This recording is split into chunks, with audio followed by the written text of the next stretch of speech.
Assalamualaikum সবাইকে। Welcome to another new video of Management Second Paper. Management Second Paper এর একদম first যে অধ্যায়টা আছে ব্যবস্থাপনা ধারণা, আমরা এই চ্যাপ্টারেরই দুইটা টপিক সম্পর্কে এই ভিডিওতে আলোচনা করব। এর আগে আমরা এই চ্যাপ্টারের অনেকগুলো টপিক অলমোস্ট কভার করেই ফেলেছি। এই ভিডিওতে আমরা স্পেসিফিক্যালি জানবো ব্যবস্থাপনার আওতা বা পরিধি সম্পর্কে এবং সেই সাথে জানবো ব্যবস্থাপনা চক্র কাকে বলে, এই রিলেটেড বিষয়। তাহলে ম্যানেজমেন্ট সেকেন্ড পেপারের অন্যান্য ভিডিওগুলোর মতো এই ভিডিওতেও ইনস্ট্রাক্টর হিসেবে আমি আছি, তাবাসসুম আমরিন প্রিয়তি। তাহলে চলো আমাদের পড়াশোনা শুরু করা যাক। তাহলে ব্যবস্থাপনার আওতা বা পরিধি, এটা যদি আমরা ডিসকাস করতে চাই, তাহলে ব্যবস্থাপনার কথা যদি আমরা একটু বলি, যে ব্যবস্থাপনা মানেই তো এটা, যে মানে সহজ অর্থে ব্যবস্থাপনা মানে এটাই তো বোঝায় যে অন্যকে দিয়ে কাজ করিয়ে নেওয়ার কৌশলটা। এখন এই ব্যবস্থাপনা আওতা বা পরিধি কিন্তু একদম প্রাচীন যুগে কিন্তু তেমন একটা বিস্তৃতি লাভ করেনি। আগে যখন মানুষ সমাজবদ্ধ হয়ে তেমন একটা বসবাস করা শুরু করেনি, আবার হচ্ছে যে সভ্যতা তেমন একটা এগোয়নি, তো সেই সময় কিন্তু ব্যবস্থাপনা আওতা বা পরিধি ততটা ব্যাপক ছিল না। কিন্তু যতই মানুষ সভ্য হয়েছে, সমাজ ব্যবস্থা করে উঠেছে, পণ্য উৎপাদনের পরিমাণ বৃদ্ধি পেয়েছে, তো তখনই হচ্ছে ধীরে ধীরে ব্যবস্থাপনা আওতা বা পরিধি বেড়ে গেল। অর্থাৎ সভ্যতা আগানোর সাথে সাথে ব্যবস্থাপনা আওতা বা পরিধিও ব্যাপক হতে লাগলো। এখন বর্তমানে আমরা যদি বর্তমান যুগের কথা বলি, তাহলে যে ধরনের প্রতিষ্ঠানই হোক না কেন, স্কুল কলেজ হোক অথবা হাসপাতাল, রাষ্ট্রীয় প্রতিষ্ঠান হোক অথবা ব্যবসা প্রতিষ্ঠান, সব জায়গায় কিন্তু ব্যবস্থাপনার কাজগুলোর উপস্থিতি আছে। ইভেন আমরা যদি আমাদের পরিবারের কথাও চিন্তা করি, সেখানেও কিন্তু ব্যবস্থাপনার কাজগুলো হয়ে থাকে। তো বিভিন্ন দৃষ্টিকোণ থেকে ব্যবস্থাপনার আওতা বা পরিধি এখন আমরা জানবো।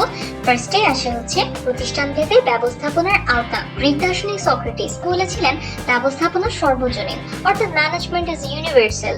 এর মানে বোঝায় যে ব্যবস্থাপনার প্রয়োগযোগ্যতা কিন্তু সব জায়গায় রয়েছে, এটা যে ধরনের প্রতিষ্ঠানই হোক না কেন। যেখানে একাধিক মানুষ একত্রিত হয়, সেখানেই দেখা যায় যে ব্যবস্থাপনার উপস্থিতি দেখা যায়। পরিবার বলো অথবা স্কুল কলেজ বলো অথবা ব্যবসায় প্রতিষ্ঠান বলো অথবা হচ্ছে আন্তর্জাতিক কোনো প্রতিষ্ঠান বলো, সব জায়গায় কিন্তু ব্যবস্থাপনার কাজগুলোর উপস্থিতি রয়েছে। অর্থাৎ যে উদ্দেশ্যেই প্রতিষ্ঠান করে তোলা হোক না কেন, ব্যবস্থাপনার উপস্থিতি থাকবেই, ব্যবস্থাপনার অস্তিত্ব দেখা যাবেই। তো প্রতিষ্ঠান থেকে ব্যবস্থাপনার আওতা এখন আমরা জানবো। ফার্স্টে আসে সামাজিক বিভিন্ন প্রতিষ্ঠান। এখন এর আওতাভুক্ত কি কি? স্কুল, কলেজ, হাসপাতাল, বিশ্ববিদ্যালয়, তারপর হচ্ছে আমাদের পরিবার, ধর্মীয় প্রতিষ্ঠান, এনজিও প্রতিষ্ঠান, এই সকল প্রতিষ্ঠানে যে ব্যবস্থাপনা আছে, সেই ব্যবস্থাপনাই হচ্ছে এই প্রকারটা বা এই ধরনের প্রতিষ্ঠানের ব্যবস্থাপনার আওতাভুক্ত।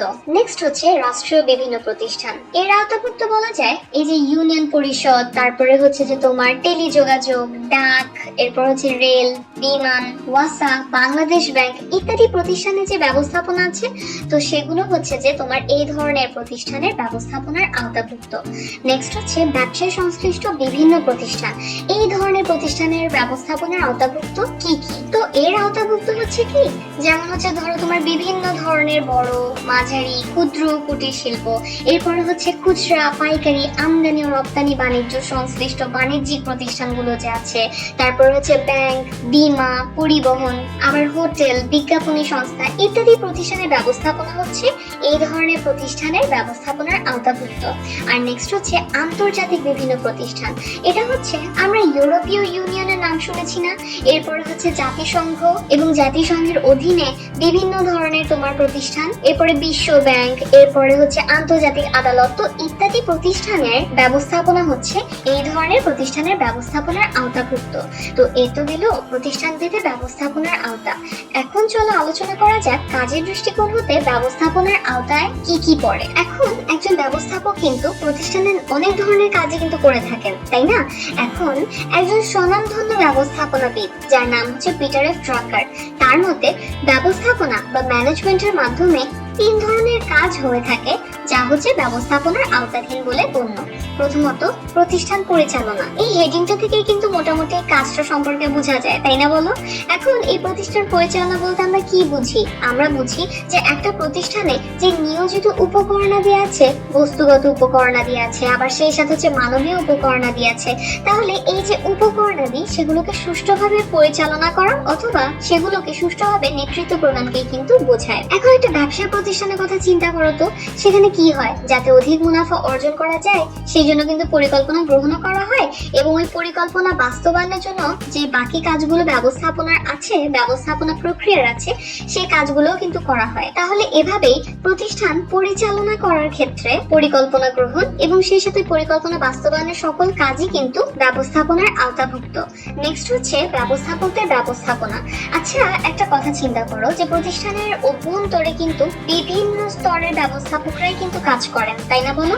এখন প্রতিষ্ঠানের সর্বোচ্চ স্তর থেকে একদম সর্বনিম্ন স্তর পর্যন্ত যারা আছেন সব পর্যায়ের লোকেরাই কিন্তু ব্যবস্থাপনার আওতার মধ্যেই থাকে এবং এভাবেই এরকম বিভিন্ন স্তরের ব্যবস্থাপকদের ব্যবস্থাপনা এটাও কিন্তু এই ব্যবস্থাপনার আওতাধীন হয়ে থাকে। নেক্সট হচ্ছে শ্রমিক কর্মী পরিচালনা। আচ্ছা, আমার প্রতিষ্ঠানের উপর স্তরে যতই স্ট্র্যাটেজি নেওয়া হোক না কেন কিংবা পরিকল্পনা গ্রহণ করা হোক না কেন, দিন শেষে কিন্তু এই কাজগুলো বাস্তবায়িত হবে কিন্তু শ্রমিক কর্মীদেরকে দিয়েই, অর্থাৎ তারা কিন্তু একদম ডিরেক্টলি কাজগুলো সম্পাদনের ক্ষেত্রে ভূমিকা রেখে থাকে। তাই তাদের কাছ থেকে যেন ঠিকঠাক ভাবে কাজ আদায় করা যায় এই জন্য কিন্তু পরিকল্পনা গ্রহণ করা লাগে, সংগঠন করা লাগে, ব্যবস্থাপনার অন্যান্য যে কাজগুলো আছে, কর্মী সংস্থান, এরপরে হচ্ছে নির্দেশনা, প্রেষণা ইত্যাদি বিভিন্ন ধরনের কাজগুলো কিন্তু গ্রহণ করতে হয়। তো এই কাজগুলো কিন্তু তোমার এই ব্যবস্থাপনার আওতাধীন। তাহলে এভাবে আমরা দেখছি কাজের দৃষ্টিকোণ হতেও কিন্তু ব্যবস্থাপনার আওতা আমরা উপলব্ধি করতে পারি। এখন নেক্সট আমরা যে দৃষ্টিকোণ থেকে ব্যবস্থাপনা আওতা সম্পর্কে জানবো সেটা হচ্ছে কৌশল প্রয়োগের ভিত্তিতে আওতা। এটার মানে কি? এখন একজন ম্যানেজারের কথা চিন্তা করো তো।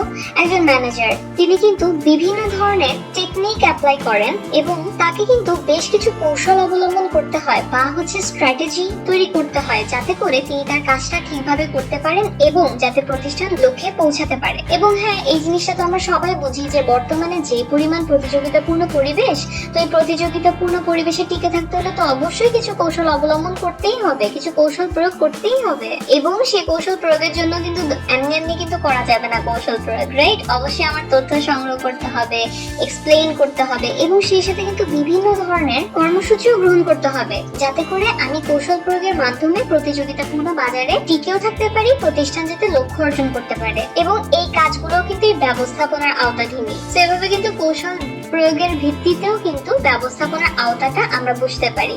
নেক্সট হচ্ছে কার্য বিভাগের দৃষ্টিকোণ হতে ব্যবস্থাপনার আওতা।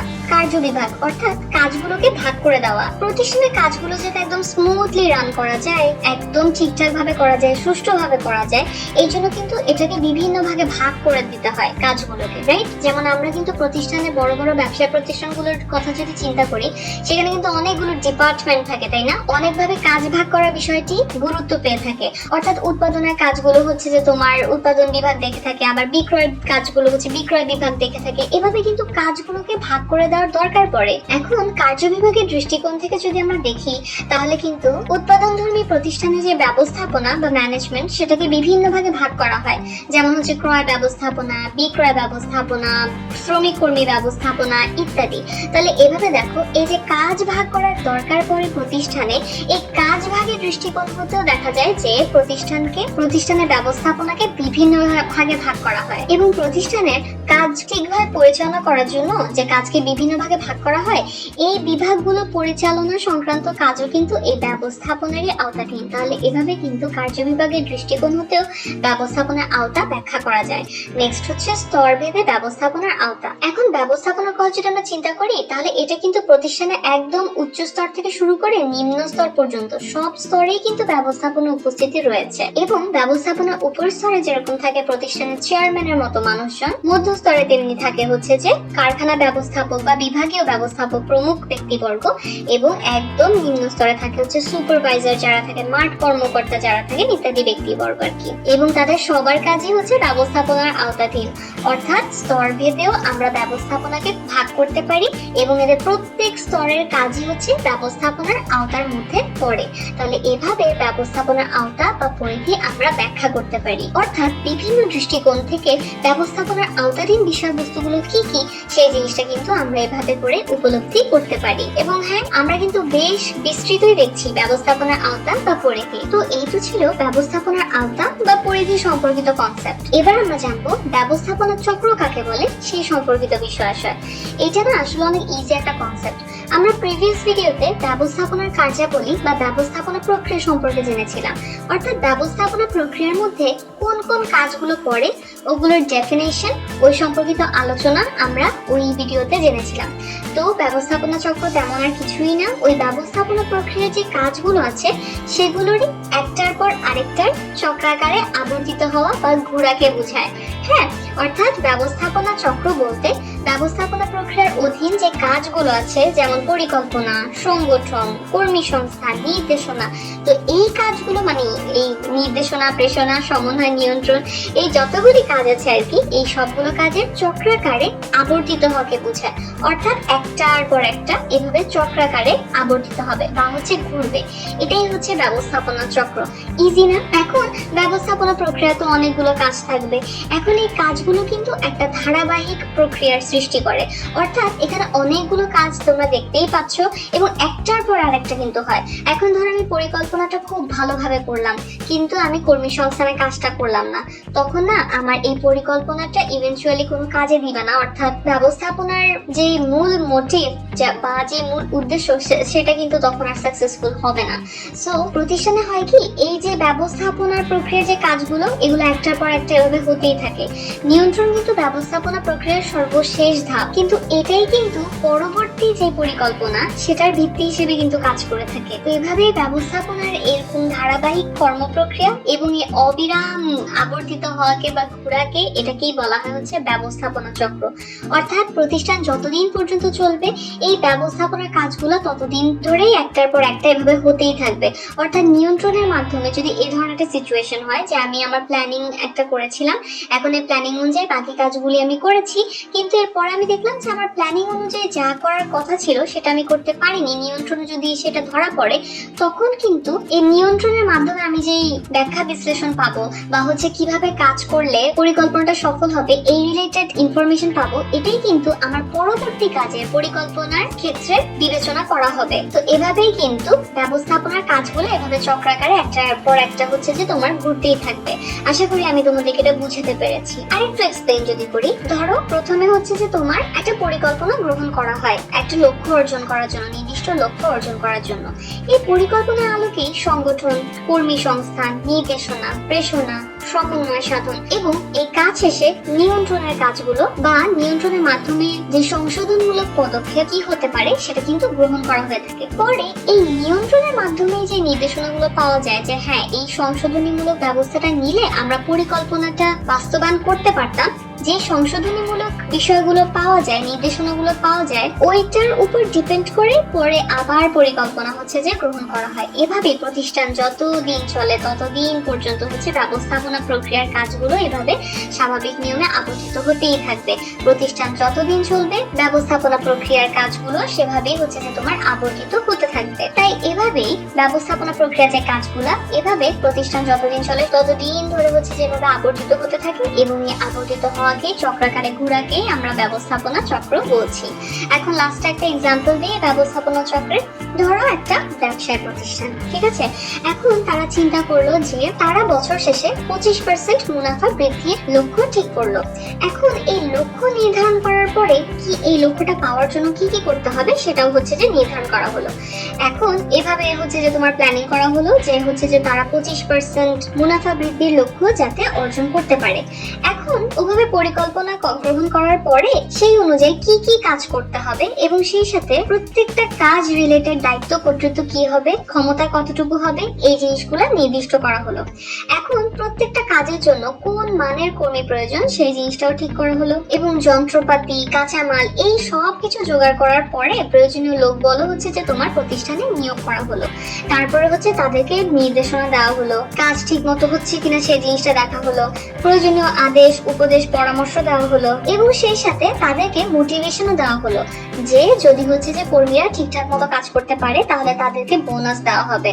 তাহলে এভাবে তাদেরকে প্রেরণা দেওয়া হলো। পরবর্তীতে সবাই যাতে এক তালে একসাথে চলতে পারে সেই সমন্বয় সাধনেরও ব্যবস্থা গ্রহণ করা হলো। অর্থাৎ এরকম যাতে না হয় যে একদল লোক তারা কাজের ভারে একদম থাকতেই পারছে না, টিকতেই পারছে না, আর আরেক দল লোক তাদের কোনো কাজই নেই, এই ধরনের সিচুয়েশন যাতে না হয় সেই জন্য সমন্বয় সাধন করা হলো। তো এত কিছু করার পর করা হচ্ছে যে খাতা কলম নিয়ে বসা হলো যে তাদের যে প্ল্যানিংটা করা হয়েছিল 25% মুনাফা বৃদ্ধির লক্ষ্য অর্জনের জন্য সেই পরিকল্পনাটা সাকসেসফুল হয়েছে কিনা সেই জিনিসটা হিসাব নিকাশ করা শুরু করা হলো। দেখা গেল যে পুরোপুরি প্ল্যানিংটা সাকসেসফুল হয়নি। পরবর্তীতে এই জিনিসটাকে আরো বেশি পর্যালোচনা করা হলো এবং পরবর্তীতে দেখা হলো যে কেন এই জিনিসটা হয়নি, অর্থাৎ পরিকল্পনাটা কেন বাস্তবায়ন করা হয়নি এবং এই প্রবলেমগুলো দূর করার জন্য সংশোধনীমূলক ব্যবস্থা কি হতে পারে সেই জিনিসটাও ঠিক করা হলো এবং এই নির্দেশনাগুলো মাথায় রেখে পরবর্তীতে আবার পরিকল্পনা গ্রহণ করা হলো। তাহলে এভাবেই হচ্ছে যে তোমার ব্যবস্থাপনার কাজগুলো এভাবে চক্রাকারে আবর্তিত হলো এবং আবর্তিত হওয়াটাকেই বলা হলো ব্যবস্থাপনা চক্র। তাহলে আশা করি ব্যবস্থাপনা চক্রের কনসেপ্টটা এখন আমি তোমাদেরকে বোঝাতে পেরেছি। আর হ্যাঁ, কোন কাজের পর কোন কাজ আসে সেই জিনিসগুলোও কিন্তু তোমরা মাথায় রাখবে। তো লাস্ট হচ্ছে এখন একটা কোয়েশ্চেন দিয়ে শেষ করব, অর্থাৎ কোয়েশ্চেনটা হচ্ছে ব্যবস্থাপনা চক্র অনুসারে কর্মী সংস্থানের পর ব্যবস্থাপনার কোন কাজটি আবর্তিত হয়। আমরা এতক্ষণ ধরে পড়লাম ব্যবস্থাপনা চক্র কাকে বলে এবং লাস্টে কিন্তু একটা স্টোরি বা একটা এক্সাম্পলের মাধ্যমে বোঝালাম যে ব্যবস্থাপনা চক্রের কোন কাজের পর কোন কাজটা হয়, কিভাবে প্রতিষ্ঠানে ব্যবস্থাপনা চক্রের মাধ্যমে ব্যবস্থাপনা প্রক্রিয়ার কাজগুলো একটার পর একটা আবর্তিত হয় এই রিলেটেড। এখন এখানে ব্যবস্থাপনা চক্রের মধ্যেই ব্যবস্থাপনা প্রক্রিয়ার একটা কাজ ছিল হচ্ছে কর্মী সংস্থান। এখন তোমাদেরকে বলতে হবে যে কর্মী সংস্থানের পর ব্যবস্থাপনার কোন কাজটা আবর্তিত হয়, নিয়ন্ত্রণ, প্রেষণা, নির্দেশনা নাকি সমন্বয়। অর্থাৎ যখন কর্মী সংস্থানের কাজটা হয়ে যায় ব্যবস্থাপনার, তারপরে কোন কাজটা করতে হয়, নিয়ন্ত্রণের কাজটা করতে হয় নাকি প্রেষণার কাজটা করতে হয় নাকি নির্দেশনার কাজটা করতে হয় নাকি সমন্বয়ের কাজটা করতে হয়। তাহলে হচ্ছে তোমাদের যাদের মনে হচ্ছে যে উত্তরটা নিয়ন্ত্রণ হবে তাদের অ্যান্সারটা ভুল, যাদের মনে হচ্ছে উত্তরটা হবে প্রেষণা তাদের অ্যান্সারটাও ভুল, আর যাদের মনে হচ্ছে পরবর্তী কাজ হচ্ছে নির্দেশনা, অর্থাৎ কর্মী নিয়োগ করার পরে কর্মী সংস্থানের মধ্যে যে কাজগুলো পড়ে সে কাজগুলো করার পরে কর্মীদেরকে নির্দেশনা দেওয়ার প্রয়োজন পড়ে, তোমাদের যাদের এইটা অ্যান্সার হিসেবে মনে হচ্ছে তাদের অ্যান্সারটা হচ্ছে একদম কারেক্ট। অর্থাৎ নির্দেশনাই হচ্ছে কর্মী সংস্থানের পরবর্তী কাজ, যেটা ব্যবস্থাপনা চক্রের দিকে যদি আমরা তাকাই তাহলে দেখবো যে কর্মী সংস্থানের পরে নির্দেশনার কাজটাই কিন্তু করা হয়ে থাকে। তাহলে এই ছিল আমাদের ব্যবস্থাপনা ধারণা চ্যাপ্টারের আরো দুটি টপিক। আশা করি আমি তোমাদেরকে এগুলো বোঝাতে পেরেছি। ধন্যবাদ সবাইকে।